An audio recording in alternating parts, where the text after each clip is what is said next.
Hey, what's up guys? Hopefully everybody's doing very well, and what you just heard was my attempt at a guitar solo in Sway by the Rolling Stones. That song was on the 1971 Sticky Fingers album, and in this video we're going to do a detailed breakdown of this solo. We will analyze the lines in a harmonic context, and hopefully this will help you to learn how to play it, but also understand the ideas so you can use them for your own improvisational purposes. We will also take a look at the sounds I used to create this backing track, so if those kind of things sound interesting to you, stick around.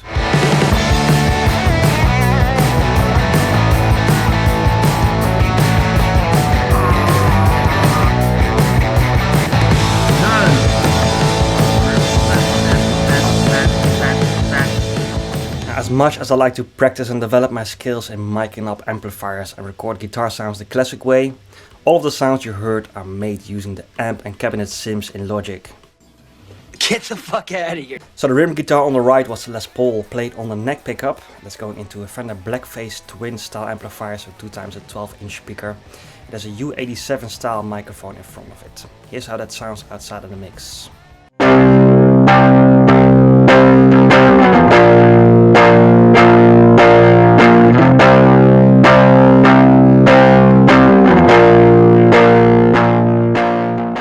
The guitar on the left was the Telecaster tuned to open G. It's played on the bridge pickup. That's going into a Fender Tweed style basement amplifier, so 4 times a 10-inch speaker. This has a SM57 in front of it. Here's how that sounds outside of the mix.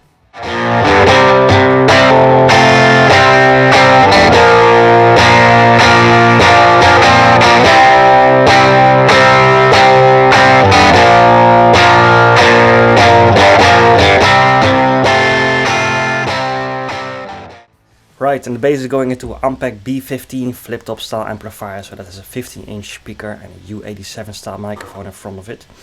It's 50-50 DI and 50-50 amp, and the amp is set to quite crunchy. That all goes into a Neve preamp EQ style plug-in with a shelf boost around 60 Hz and also a boost around the 300 Hz range to help it give it a certain place in the mix. That all goes into a LA2A compressor. Here's how that sounds.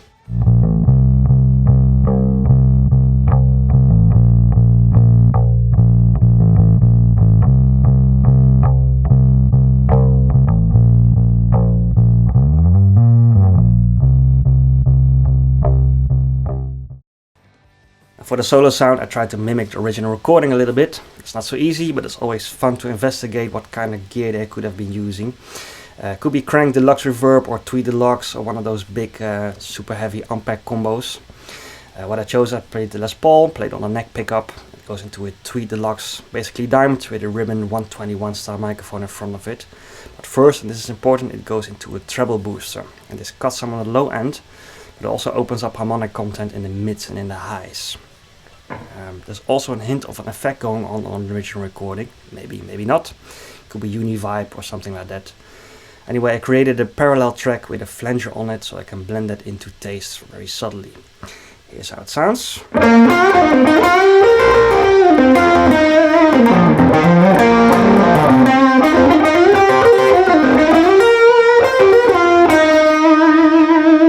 What I try to look for is to give the sound a lot of grit and bite in the high end, but also let some of the clean and woody tone come through, depending on your pick attack. So if you would play softly, it would sound like this. So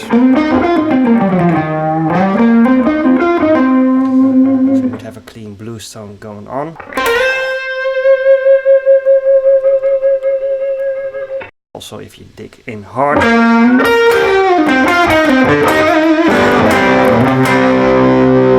have that very saturated rock and roll sound. Now, do these in-the-box amplifiers and cabinets sound as good as the originals? Probably not in comparison, but in a home studio, this is a very convenient work setup, and it allows you to experiment with different amplifiers, cabinets and pedals and whatnot, even after you recorded your parts. What? So you would cut down on your engineering time, because the time you would spend with microphones and cables and around, you can spend that time on creating music. And come mixing time, you can alter your sounds very dramatically after you recorded your parts, so this can help you to really cut down on your mixing time as well and make your life easier there.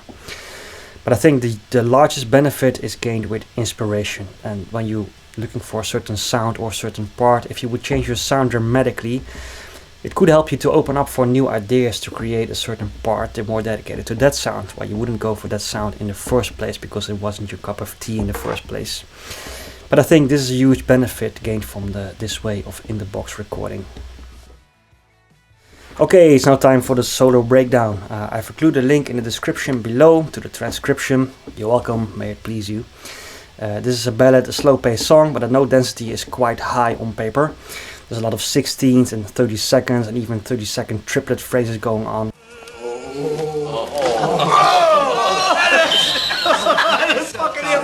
Don't let it encourage you. If you just follow along with this breakdown and also listen to the audio, you'll find your way. Let's do this. The chord progression over the solo is C major going into B flat. Each chord lasts for 1 bar. Okay, first line.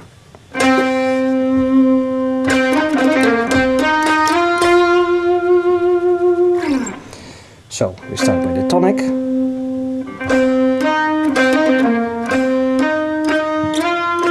And we end on what would be a 4 for C, but now we are in B flat chord-wise. It's going to be a 5.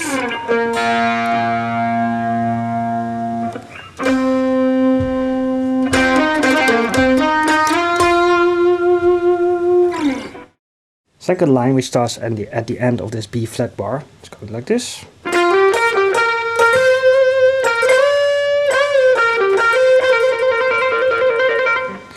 Now the cool thing is, this is a typical cool guitar thing. If you play a note by hammering it, you can make the sound a little bit fuller and fatter than if you would just pick it. So by playing this C, we are back at our C major chord progression wise, and so we play a tonic again. We're going to take it up with a whole note bend, making it sound like a 9 over C. And then we do a repetitive hammer pull C and B flat.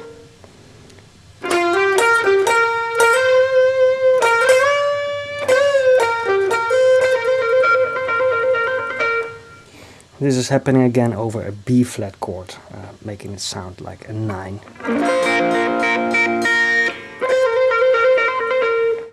Okay, next line.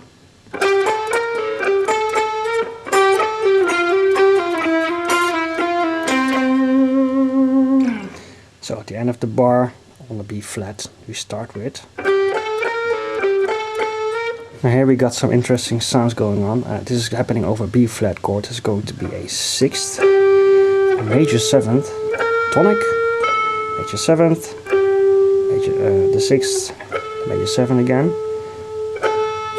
And here we are back at C major, so that's giving us a major 6th, flat 7, 5, 6, 4, 5, 3,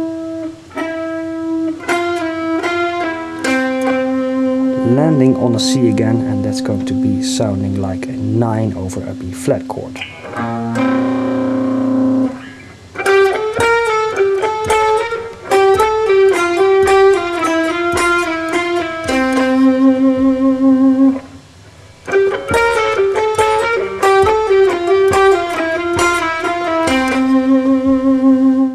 Okay, now we're going to do some rock and roll stuff.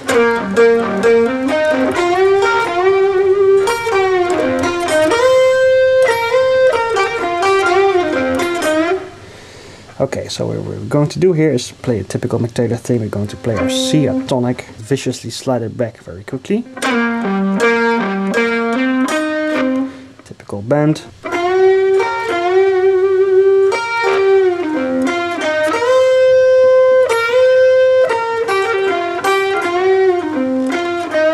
So a lot of hammer pull-off stuff going on there.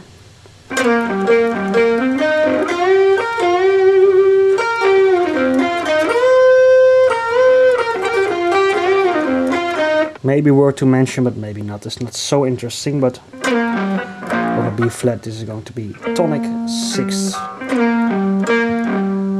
And then you could say over B flat you would have 1, 2 and 4 and a 9. But I guess you would be better off translating this lick as a C minor lick going on over your B flat major chord. And then you would have flat 7, tonic, flat 3rd. this is.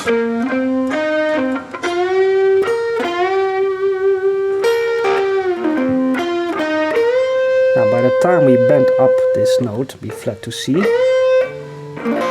that is going to sound like a major 9 again.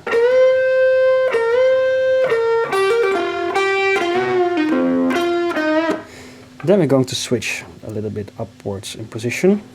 We take our C up here.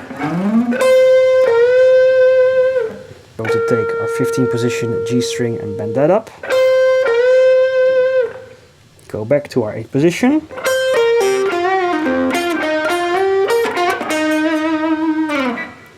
Cool thing here, typical Mick Taylor lick.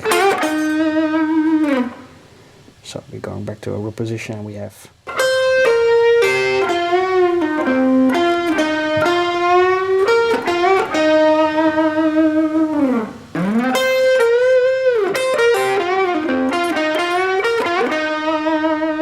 Now this is obviously a flat third for C. Yeah, this is happening over B flat major sound. So that's quite weird. You could say this is a fourth, but let's translate this as a C minor. Next line.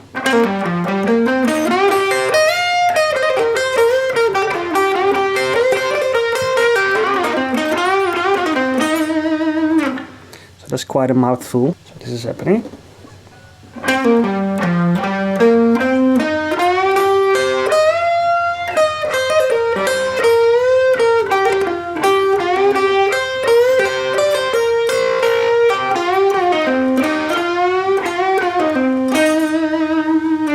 What I probably like best about this line is this part.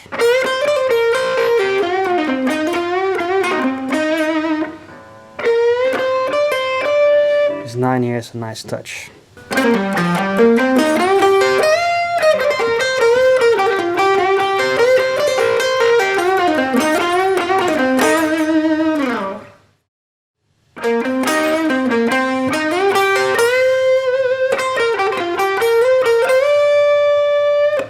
So what we have here is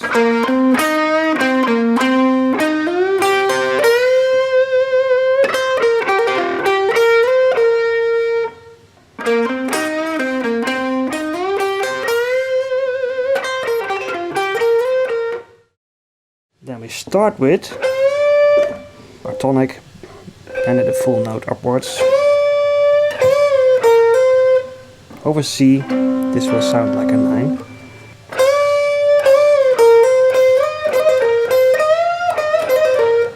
Again, a lot of hammer and pull off partying.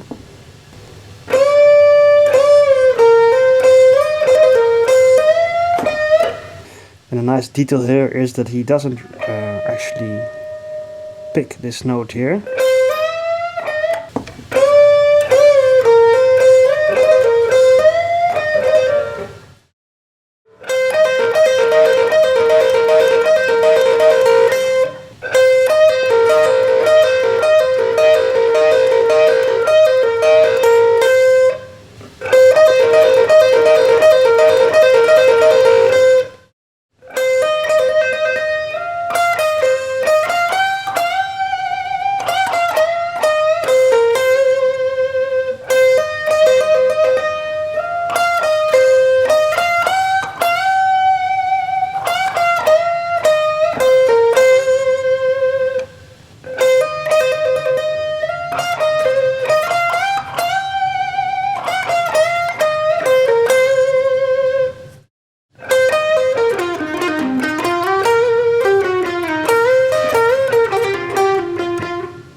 So obviously you could say you would play a collection of licks in the tonality of C minor blues.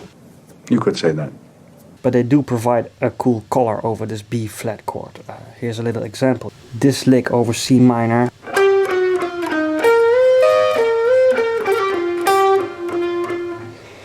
Over a B flat. Here's what happens. I think this is a pretty cool color. 6th, flat 6th, 5, 4 or 11. 9 and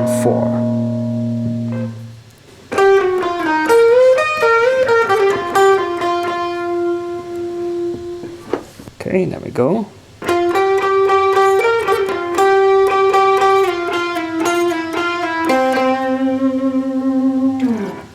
This is happening over C major, so we have double hammer on pull, 5, 4, 3, and we play the C over our last B flat chord. I really encourage you to listen to the original recording, as this is the point that the drums actually stop in the fade out. It's actually funny to hear that. Thank you very much for watching, and please feel free to leave a comment here below. Hopefully this stuff was useful. Please take care, behave, we'll see each other soon.